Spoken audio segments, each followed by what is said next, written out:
this microphone in. Let's get into it. Soul Not For Sale podcast, episode 590. Coach Colin here. We got Joe Rogan, BJ Penn, Tulsi Gabbard talking about if the governor, Josh Green, can actually take the land from the people of Maui, from the people of Lahaina. I hope I'm saying that right. If he can actually take that land and own it, have the state own it, is that even possible? Is that legal? You know, we're going to go into something that he mentioned called a moratorium, and we're going to see what that is, because in Joe Rogan, in this clip, they're talking about it like it's a memorial. I've looked into the meaning of it. It's not quite a memorial, and as much as the governor is talking about it like it's something that's going to protect the people who have just gone through this disaster, it seems like it will protect them but also harm them a little bit. So we're going to get into that. Then we're going to play the governor's actual words, because right now we have Joe Rogan and Tulsi just talking about it, and let's just hear it right from his mouth. And then we're going to hear another clip of him talking about the same situation. So let's just get into that real quick, just so we got all the facts. Before I do that, of course, you know I'm going to bring you to the Soul Not For Sale clothing store, which is imcoachcolin.com. Let's get right into this. We got the Soul Not For Sale shirt, the original, the one that started it all. And we have the Great Resist shirt. I haven't brought this one up in a while, but it's still there, still on the site. One of my personal favorites. You know, do not join the Great Reset. Join the Great Resist instead. The Great Reset is filled with cockroaches and crickets and centipedes, all these things they expect you to eat. And we have one of the newer designs, the Certified Pure Blood shirt. For those of you that survived the pandemic, this is your certificate of achievement. You can get yours right now. T-shirts, hoodies, tank tops, all that. And of course, the infamous shot, the glorious shot, Mr. Trump, the mugshot heard around the world, the presidential mugshot. You can get yours right now. All available at imcoachcolin.com. And if you want 10% off of anything you just saw, including this, the newest design, We the People, all you have to do is put in the discount code I am Coach Colin. That's all capital letters. That's all one word. There's one L in the name Colin, and that gets you 10% off whenever you choose to use it. No signups, nothing like that. And if you decided to do that with us already, thank you. You're much appreciated. Let's get into this first clip. To ask you, Tulsi, what is the legal precedent? Like, what is a governor allowed to do when the governor's saying we might acquire that land and build a monument, which is fucking insane? Is that legal? Is that possible? Has that happened? I don't know that it's happened in any other state. Every state has its own state constitution and its own laws that govern what the executive branch of the state is or isn't allowed to do. The concerning thing is that the governor, I think, again, it was about a week after this happened, said, I'm having my attorney general look into the legalities of the state taking ownership of the land. I'm not aware that an answer has come back on that. Governor Green, after people were rightly outraged at his statement, he tried to walk it back and saying, okay, well, we're not going to allow big developers to come in and steal the land from the people. But the fact that the people's sovereign right to have the decision-making power over their own land and their homes has not been expressly stated is why everyone there and why all of us are so concerned. Well, you should be so concerned that that's his initial statement. Yes. Then the initial statement is not, how come we can send so much money to Ukraine and we can't send that money to Maui? Right. How come? Because they want us to see that, to lose faith in what's going on, I believe. I mean, they're not hiding it. I mean, he said what he meant. Nothing hid. I just think what it is there's no financial interest for them to send money to Ukraine. Or, to send money to Maui. Yeah. There's a financial interest because of the defense contractors, the amount of money that's being spent. There you go. That's propping up the people that are behind the deep state. And I believe, just like you in Hawaii, why don't we have... This is very, very true, what Rogan just said. But let's get into what the governor actually said, right? Because we can take Tulsi's word for it if we'd like, which I do. I think between BJ and Tulsi, they really do have a pulse on the people of Hawaii. And that's Lahaina, that's like everywhere. They just have a real good pulse on it, and they have a deep love for the entire place, which is why they've served that country in so many different ways. I mean, Tulsi in the government, BJ Penn in fighting and becoming a world champion. They're just like they really are the voice of the people there. Now, let's hear the governor, what he has to say about this. So what I'm going to play for you first is his first statement. This is the statement that they're talking about. This is the statement that had so many people concerned. Let's play this first. I've actually reached out to our Attorney General to explore options to do a moratorium on any sales of properties that have been damaged or destroyed.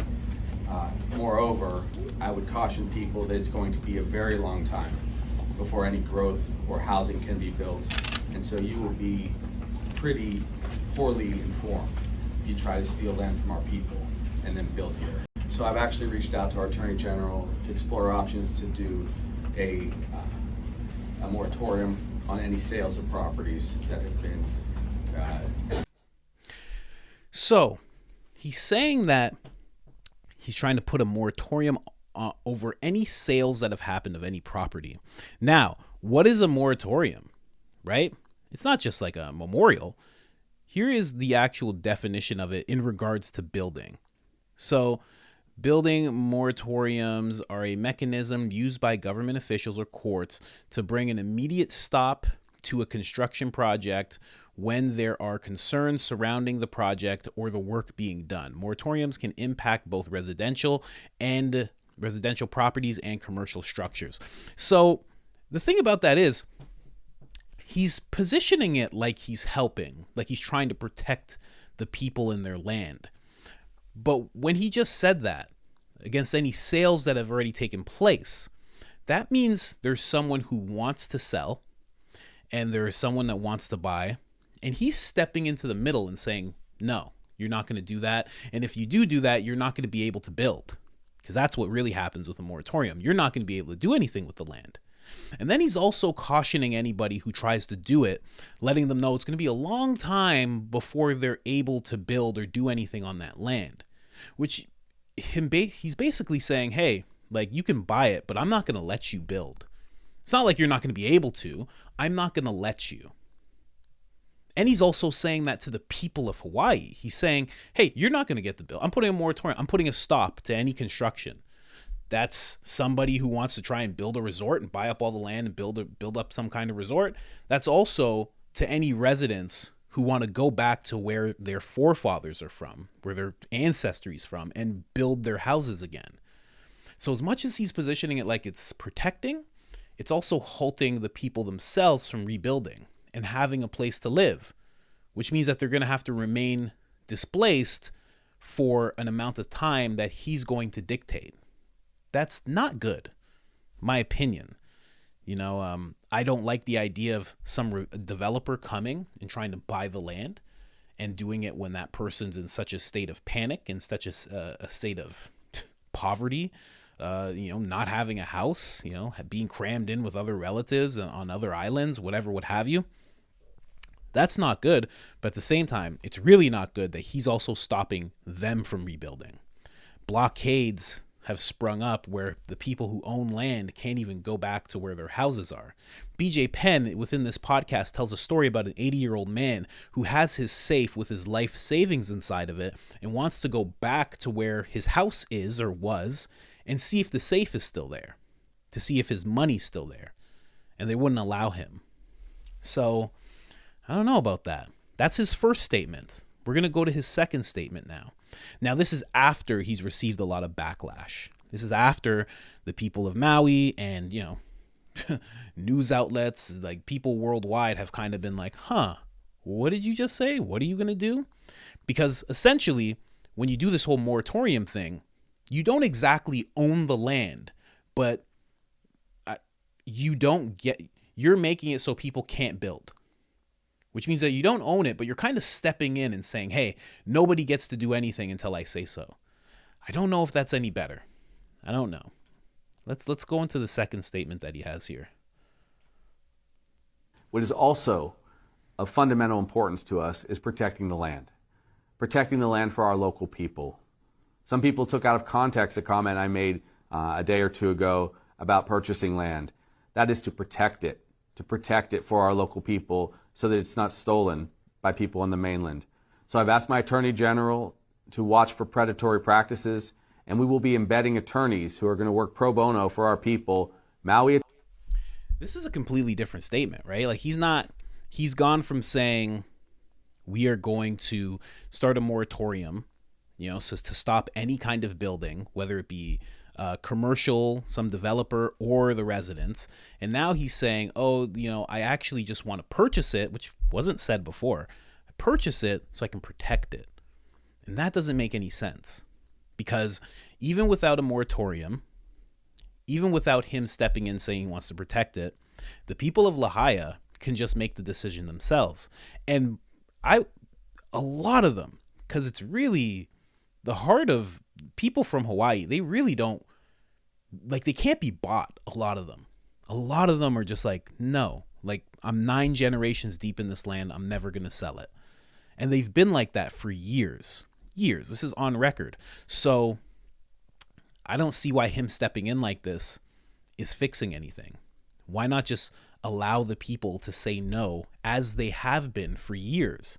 It seems like him stepping in like this is only making it so the government has a say in what gets built. And then eventually, because if you stop them from building long enough, they're just not going to have anywhere to go. They're not going to know what to do. If you can't build on a piece of land for, say, I don't know, 6 years, what are you going to do? You're going to leave eventually. Eventually, you're just going to say, okay, fine, sell it.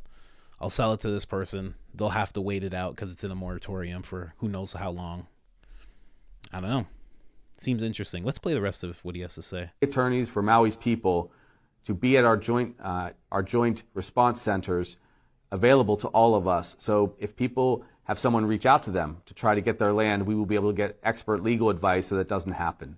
If someone behaves in a predatory fashion towards one of the people that are suffering right now, who have lost their loved ones or lost their home, lost their rental, and they try to buy land out from under them, you can be sure I will not be allowing anyone to build or rezone or do anything of that sort if they've taken advantage of anyone here.